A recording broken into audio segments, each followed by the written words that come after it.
Okay, welcome everybody to today's entertainment. Maybe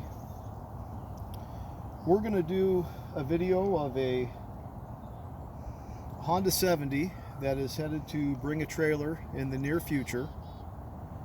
This is a Candy Topaz factory 4-speed bike. This is a pretty special Honda 70 in that it's an unrestored survivor.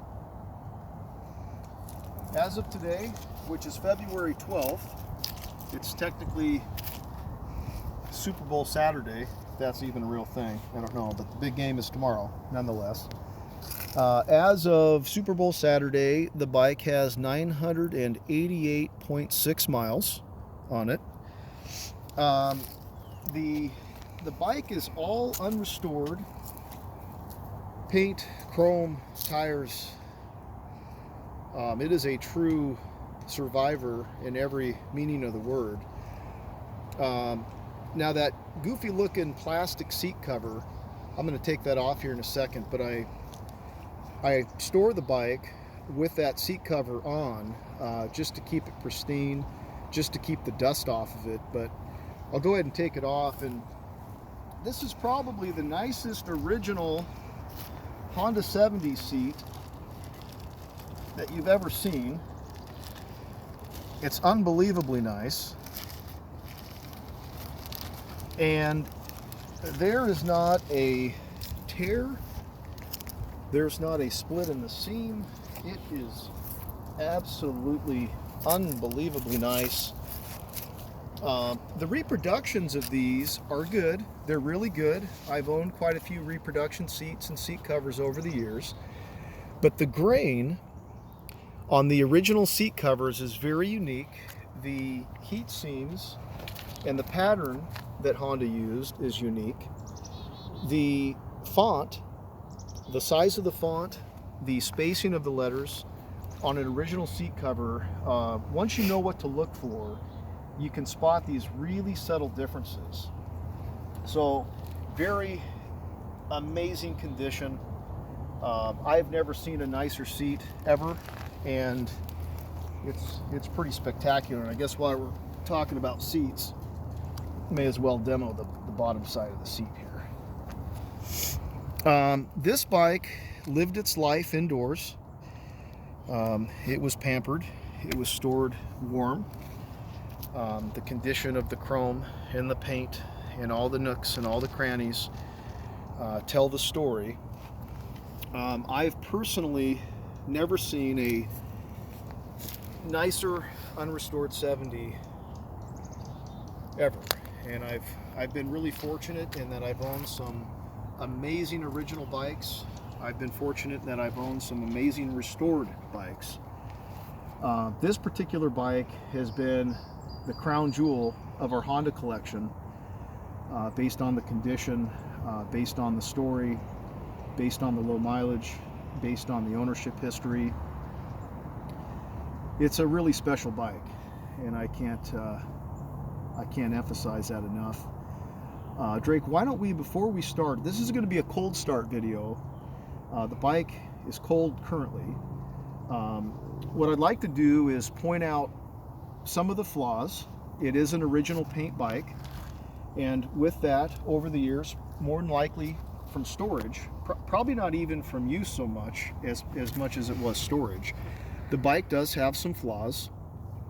I'll kind of point out some of the more notable items. The chain guard has a couple of little nicks in it here.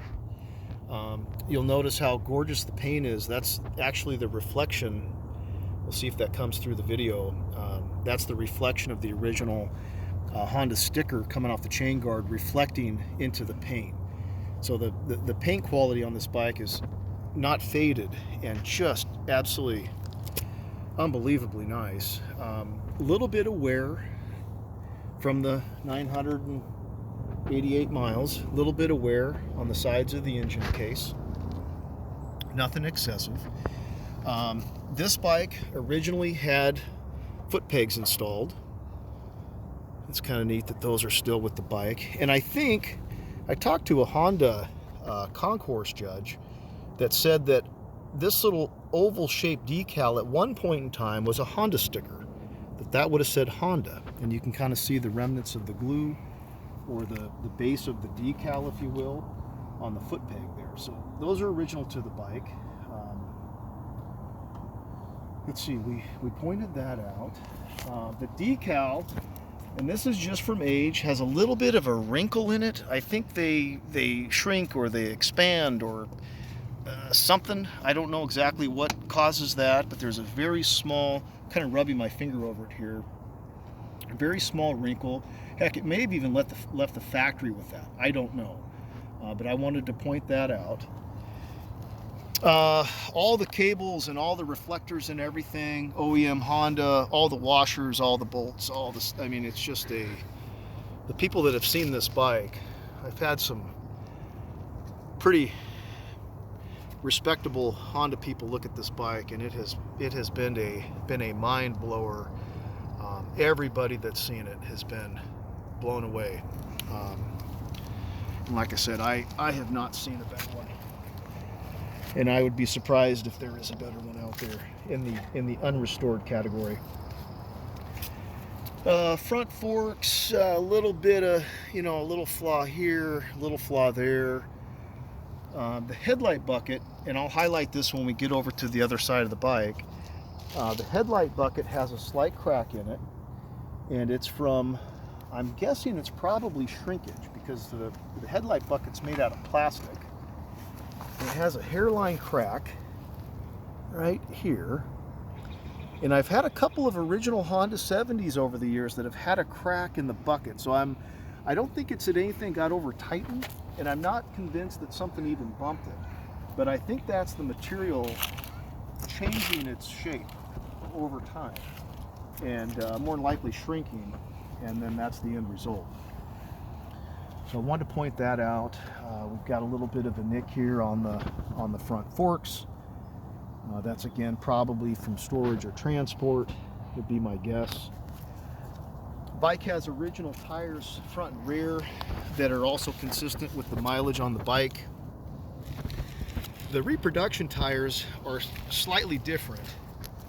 The sidewall on these reads Bridgestone Trail 10, and then made in Japan. And it's nice to see all the correct hardware washers, all the correct bolts with the right heads. The underside of the front fender is mint. It's got the original fuel clamps, and if you really get into the fine details of what sets this bike apart, it's got the correct fuel clamps, the little spring-loaded ones that Honda used. Let's see, any notable things to point out on this side? We got that. The paint is just really nice over here. The entire bike is nice. I just want to be real forthcoming in describing it as good as we can. Chrome fenders. There's not a ding on the fenders. Original muffler guard. The wear on the right side of the engine case is consistent with the limited use that we saw over on the left side of the bike. Correct paint on the end of the shaft here that operates the rear brake. It's a showstopper. And then the identification tag, Rick, if you want to zoom in on that, this shows a production date of June 1970. And that reads, it's kind of tough with the wiring harness, but that reads CT70H-113634. There's the original horn. It's got the original grommet on the speedometer, or the throttle cable, excuse me. All the right fittings, original. This is a seldom seen. This is probably as common as finding a mint original seat, original spark plug end, NGK. I don't know if this bike has the original spark plug. I can't speak to that. It's the spark plug that was in it when I got it. If that's not the original, it may have been replaced once. I've put air in the tires. I've done an oil change, basic maintenance, but other than that, it's original. The original license plate registration, and I've got a picture, it'll be up in the auction. I took a picture of the plate by itself, and it shows that the registration expired in 1972. So what I think happened was this bike got a little bit of use in the early 70s, probably just, you know, cruising around, obviously ridden easy, and then it was taken off the road in likely 72, and it sat with the original family from that point and beyond for quite some time. Original taillight lens, no cracks. Taillight lens is perfect. You can see the rear tire, when it comes to the wear, it's kind of gone through that first set of wear marks. Again, just everything's consistent with the mileage on the speedometer in terms of wear on the rubber items. So I think that covers everything I wanted to point out. Original motor, original key. It's got the original key. That's probably worth zooming in on. Oh, my co-pilot said that is not the original key. I stand corrected.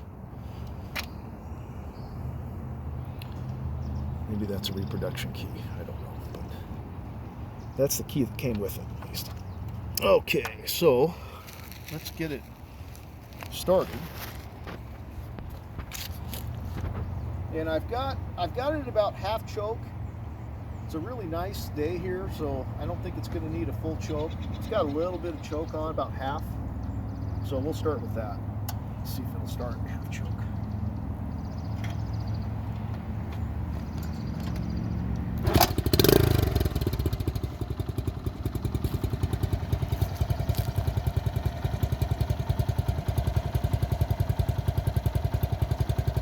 Let it warm up for just a hair here and come off the choke all the way. You can hear how nice the engine runs, idles.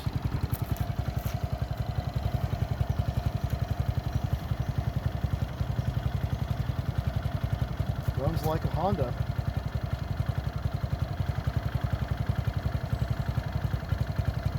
And I think while we're running the camera, I'll do a little, let's see, what can I run? Maybe what I'll do, Drake, is just kind of do a horseshoe turn just right here in the parking lot.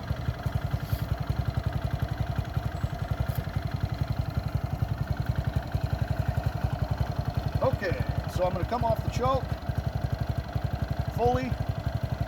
Choke's now open.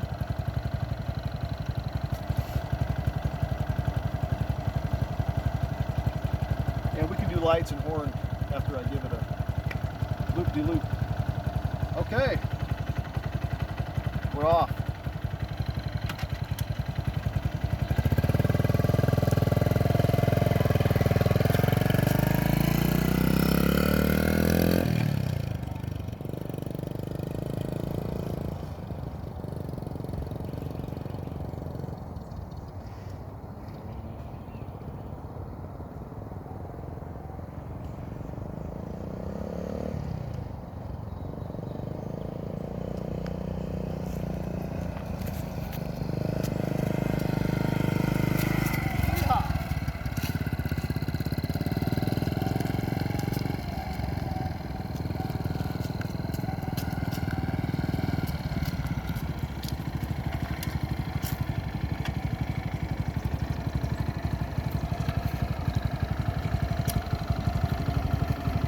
Clutch is really smooth, the brakes are really smooth. This is like a time machine going back to 1970. I mean, I wasn't alive then to tell you exactly what it would be like getting one day one, brand new, but I'm imagining it was a lot like this. I'm going to turn the key to the second ignition setting, which will operate the lights. If it's on position 1, that'll run the bike and start the bike, no lights. I'm going to kick it to position 2. We're now in position 2, and that'll give us lights. And That's going to be low beam. I'm going to use the switch. We're going to go over to high beam. And we've got daylight working against us, but I can see it getting brighter and getting dimmer. So we've got a working headlight. It's probably going to be hard to show the speedo during the daylight, but the speedometer light works. And we can probably photograph the tail light working. Maybe get you a little bit of a shadow. Tail light works, brake light works.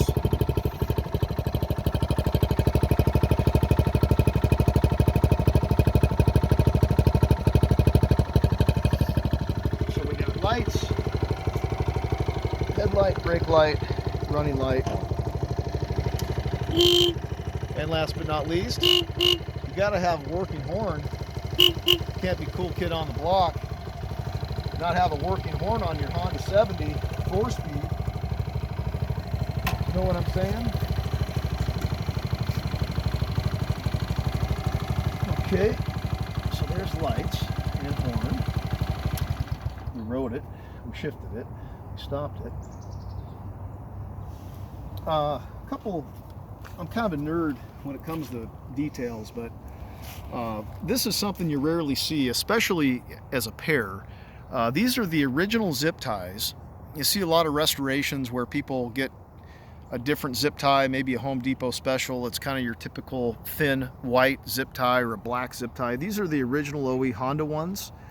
And what I really like about this pair is the fact that they've yellowed and aged together because they've been with the bike since it was new.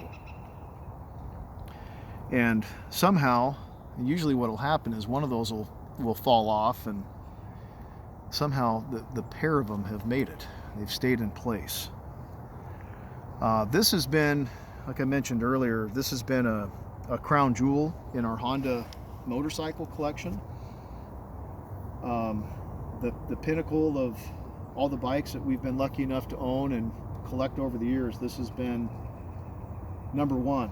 And we've got some other hobbies right now that we're digging our heels into, hence the reason why this particular bike is headed to bring a trailer soon. And we have got a very high level restored green 4-speed Honda that you'll be seeing pop up on Bring a Trailer soon as well. So we've got a top tier restored bike that's going to be up for grabs. We've got a top tier unrestored bike that's going to be up for grabs soon. And if anybody's looking for a heck of a pair of Hondas, please keep an eye out for both. They are both world class in their own right. So thanks for tuning in. Appreciate your time. Have a nice weekend. Thank you.